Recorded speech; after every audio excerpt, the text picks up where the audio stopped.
육군이 2029년까지 5만여 대의 교육용 상용 드론을 도입할 계획이라고 밝혔습니다. 김규하 육군참모총장은 드론을 개인화기와 같은 개념으로 정의하고자 한다며 모든 육군 부대에 걸친 드론 전력 체계를 구축하겠다고 밝혔습니다.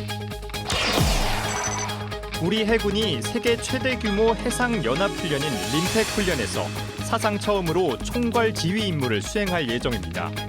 캐나다 해군과의 연합훈련 참가를 위해 지난 3월 진해 군항을 출항한 도산 안창호함은 4일 하와이에 입항했습니다.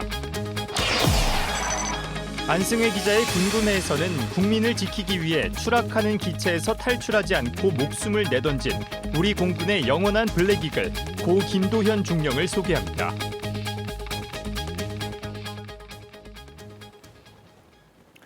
시청자 여러분 그리고 국군 장병 여러분 안녕하십니까? KFN 국방뉴스 시작합니다.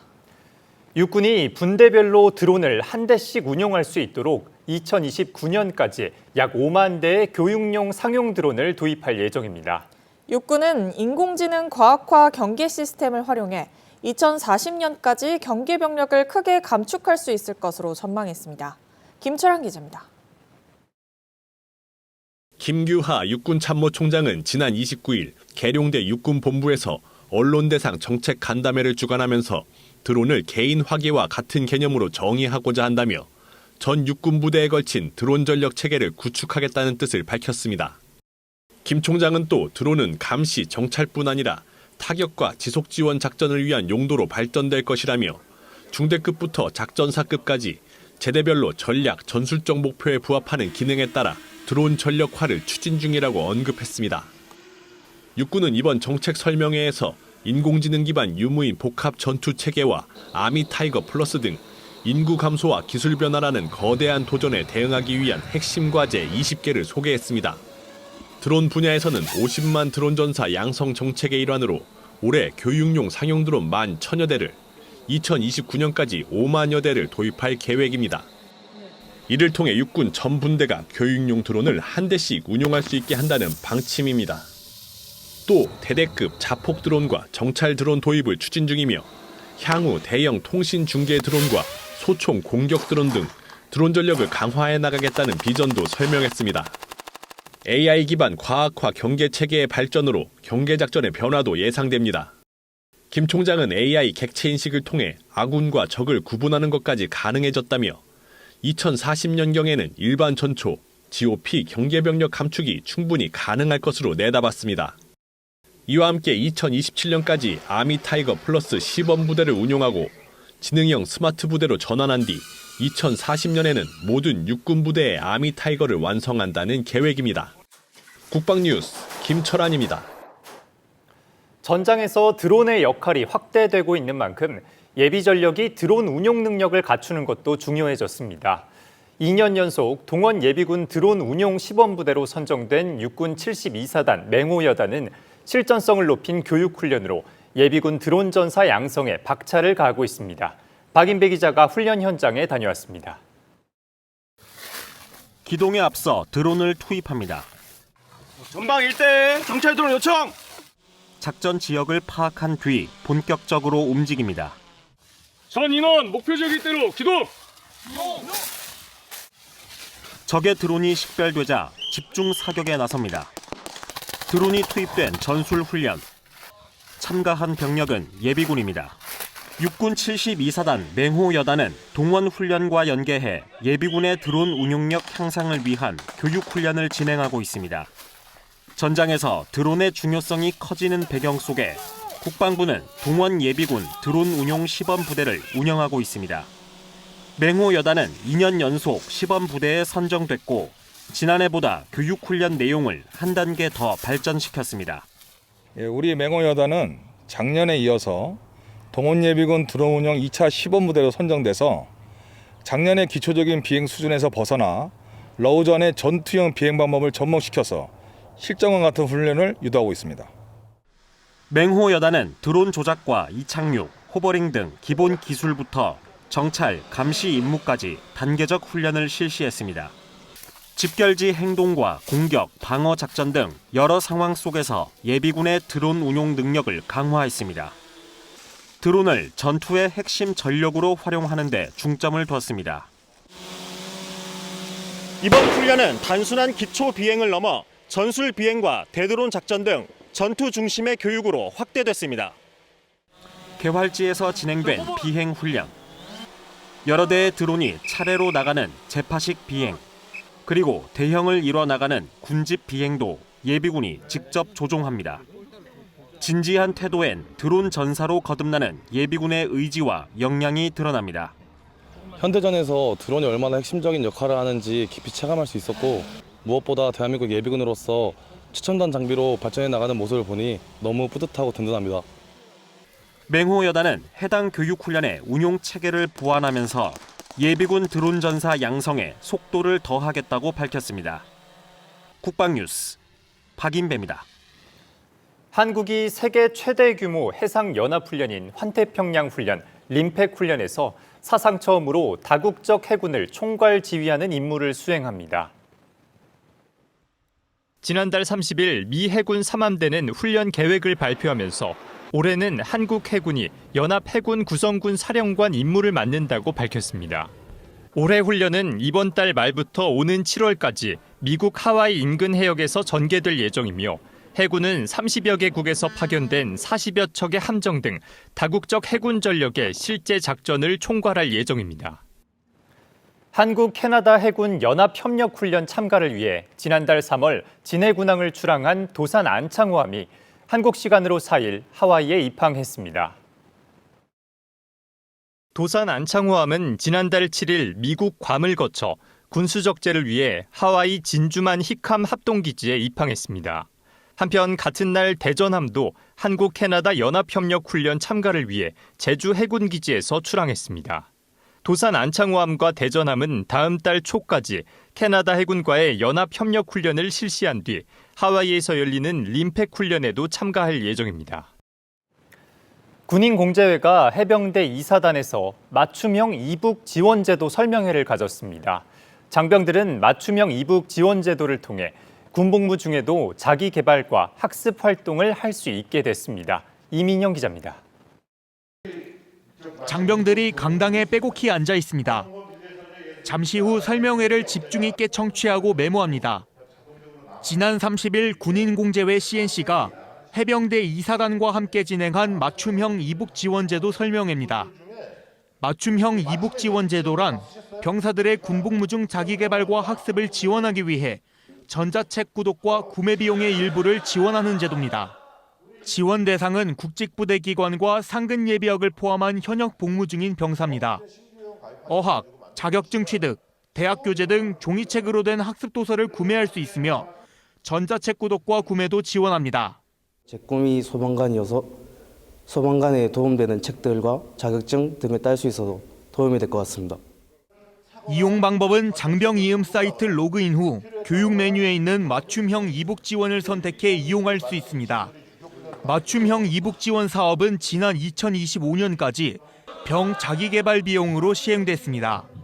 국방부는 올해 맞춤형 이북 지원 예산을 약 180억 원 규모로 책정하고 각 군에 예산을 배정해 지원하고 있습니다.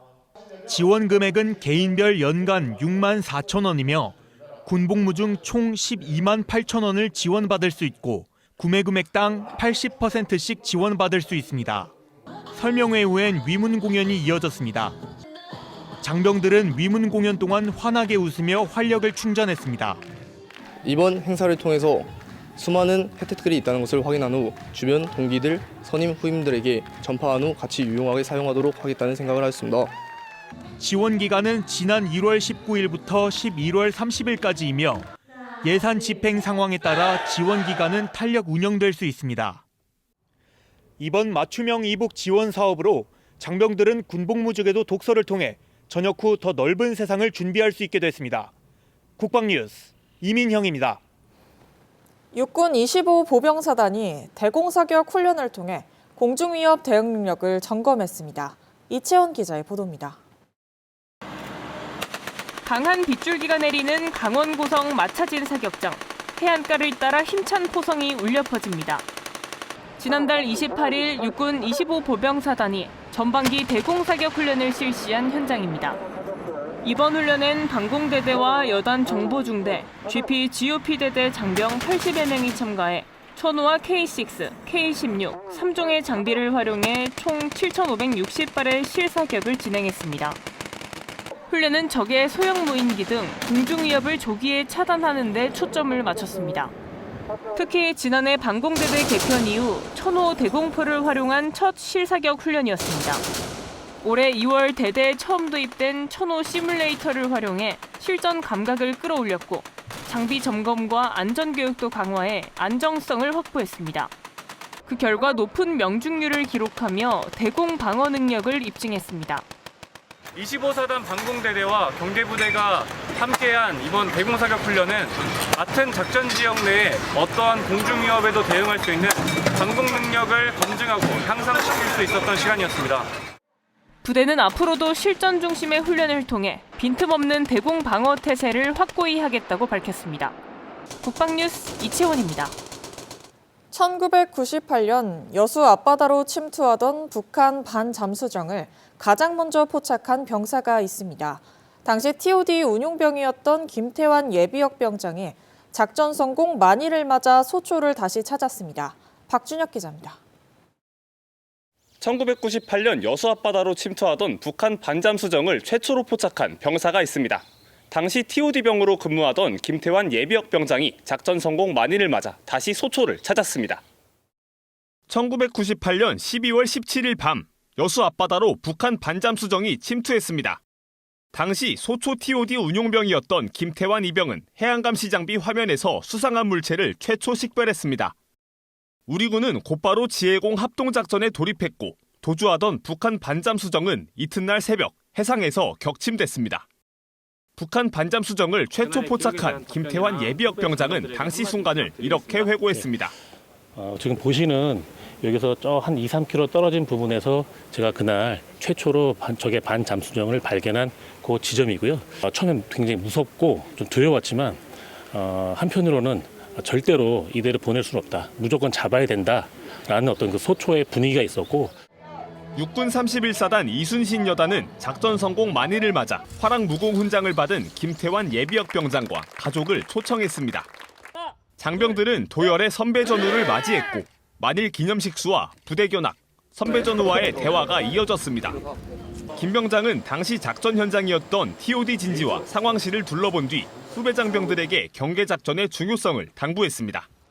장병들에게 하고 싶은 말은 사실 제일 힘든 거는 여기서 좀 외로운 거, 그리고 하루하루가 어쩌면 무의미하다고 생각할 수도 있는데요. 오늘 평범하게 지냈던 하루가 사실은 우리 경계 임무가 정확하게 성공했던 날이라고 그렇게 생각을 해주시면 될 것 같아요. 그래서 그 하루하루가 쌓여서 나중에 이제 가정으로 복귀하실 때 무조건 무사히 잘 건강하게 전역하시길 바라는 게 선배로서의 최대한 바람이라고 할 수 있겠습니다. 이번 행사는 과거의 승리를 기념하는 데 그치지 않고 완전 작전 정신을 오늘의 통합방위 태세로 잇는 계기가 됐습니다. 정군 최초 지역방위사단, 정군 최장 해안경계작전, 정군 최다 대통령 부대표창이라는 신화를 만들어 오신 선배님들의 안보 정신을 이어받아 굳건한 대비태세를 유지하겠습니다. 31사단은 그날의 교훈을 바탕으로 여수 해안과 지역 안보를 지키는 대비태세를 더욱 굳건히 해나갈 계획입니다. 국방뉴스 박준혁입니다. 국가보훈부가 호국 보훈의 달을 맞아 국가보훈 대상자와 그 가족 등 만여 명을 대상으로 무료 건강검진을 실시합니다. 국가보훈부와 한국건강관리협회와 함께 진행하는 이번 무료 검진은 4일부터 한국건강관리협회 17개 지부에 전화로 사전 예약이 가능합니다. 검진 대상은 독립유공자와 국가유공자 등 보훈 대상자 본인과 배우자, 그리고 일촌인의 직계 존비속으로 만 20세 이상이면 신청할 수 있습니다. 검진은 기초 신체 계측을 비롯해 암 관련 검사 등 총 16종 67항목으로 구성되며 1인당 약 18만 원 상당의 종합 건강검진이 제공됩니다. 20년 전 어린이날 국민을 지키겠다는 신념으로 추락하는 전투기에서 탈출하지 않았던 블랙이글스 조종사 고 김도연 공군 중령에 대한 이야기를 안승혜 기자의 궁금해에서 소개합니다. 안녕하십니까. 안승혜 기자의 궁금해입니다. 2026년 어린이날은 평소보다 더 각별한 의미를 갖습니다. 지금으로부터 20년 전인 2006년 5월 5일 수원하늘에서 한 조종사가 생애 마지막 비행을 했기 때문입니다. 비행은 항상 겸손하게 함께 하늘을 누볐던 동료들이 기억하는 그의 신념입니다. 국민을 지키기 위해 추락하는 기체에서 탈출하지 않고 목숨을 내던진 참 군인. 오늘은 우리들의 영원한 블랙 이글 고 김도연 중령에 대해서 알아보겠습니다. 고 김도연 중령은 1992년 공군사관학교 44기로 입교해 1996년 공군 소위로 임관했습니다. 임관 당시 종합성적 4등, 합참 의장상을 받을 만큼 우수한 생도였습니다. 졸업 후에는 F5A 전투조종사로 복무하다가 2005년 2월에 블랙 이글스에 합류했습니다. 블랙 이글스에서 총 55회 에어쇼에 참가했고 950시간의 비행 기록을 쌓았습니다. 그는 늘 이런 말을 했다고 합니다. 월급 안 줘도 좋으니까 50세까지 비행을 했으면 좋겠다. 그리고 또 하나 소원이 있었다고 합니다. 우리 손으로 만든 항공기로 에어쇼를 펼치는 것이었습니다. 당시 블랙 이글스는 미국제 A-37B를 쓰고 있었습니다. 그 아쉬움이 담긴 소망이었을 겁니다. 2006년 5월 5일 어린이날 경기도 수원시 공군 제10 전투비행단 수원비행장에서 블랙 이글스 에어쇼가 예정돼 있었습니다. 당시 소령친, 그러니까 소령 진급을 앞두고 있던 대위 김도연은 가족과 함께하는 대신 수많은 어린이에게 하늘을 선물하기 위해 조종관을 잡았습니다. 에어쇼에는 A-37B 6대가 참가했습니다. 김도연 대위는 6번기에 탑승했습니다. 오전 11시 51분경 5번째 기동인 아포징 에이롤이 시작됐습니다. 5번기와 6번기가 정면으로 접근해서 교차한 뒤에 살짝 기술을 들고 옆으로 한 바퀴 돌면서 상승하는 기동으로 교차 후 상승만 하면 됐습니다. 하지만 그 순간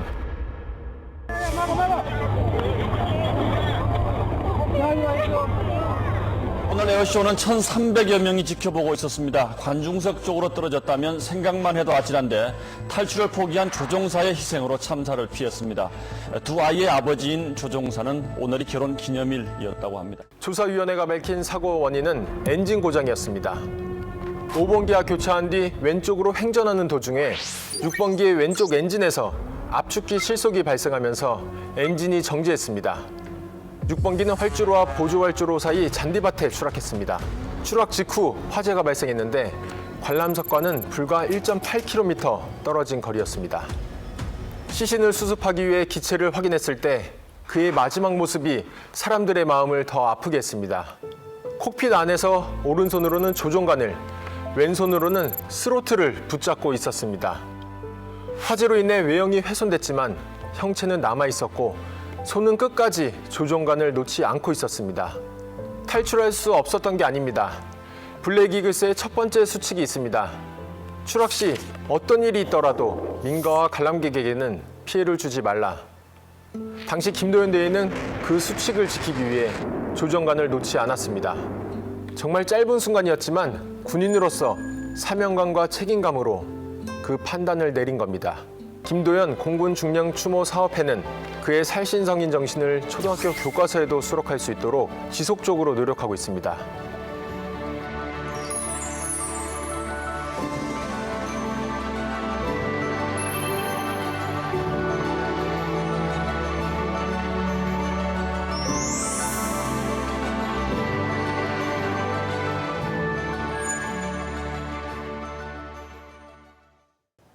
이어서 오늘의 국방단신 전해드립니다.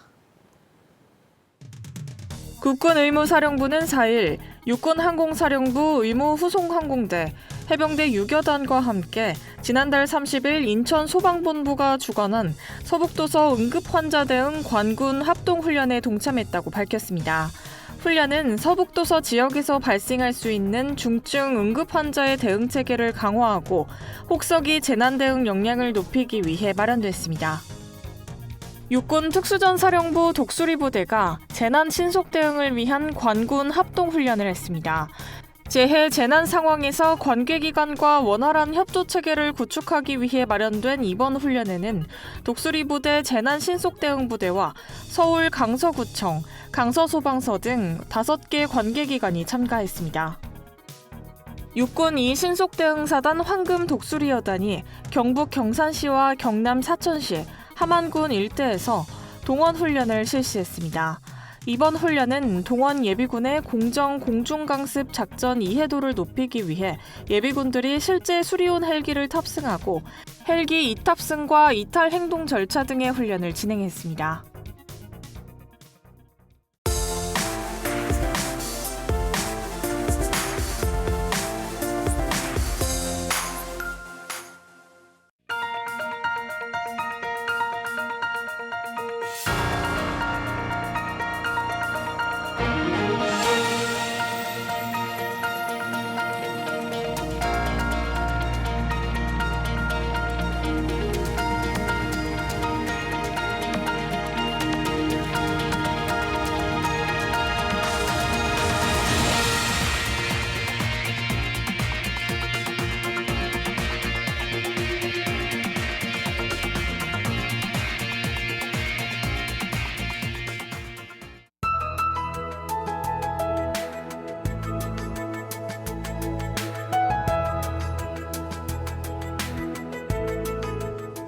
기상정보입니다. 전국이 맑은 가운데 미세먼지 농도도 좋음으로 공기질이 깨끗하겠습니다. 자세한 날씨 알아보겠습니다. 내일 예보입니다. 어린이날인 내일은 화창하고 따뜻한 봄 날씨가 나타나겠습니다. 내륙의 일교차가 15도 안팎으로 크겠으니 옷차림에 유의하시길 바랍니다. 내일 아침 최저기온은 서울 8도, 원주는 3도로 예상되며 한낮 최고기온은 서울 22도, 대구는 25도가 예상됩니다. 주간 기상 전망입니다. 이번 주는 대체로 맑은 날씨가 이어지겠으나 목요일은 북쪽 저기압의 영향으로 경기와 영서 지역으로 소나기가 예상됩니다. 이후 고기압 영향권에서 대체로 맑고 일교차가 큰 날씨가 이어질 전망입니다. 이상 공군 기상단 제공 기상정보였습니다. 이것으로 KFN 국방뉴스를 마칩니다. 시청해주신 여러분 고맙습니다.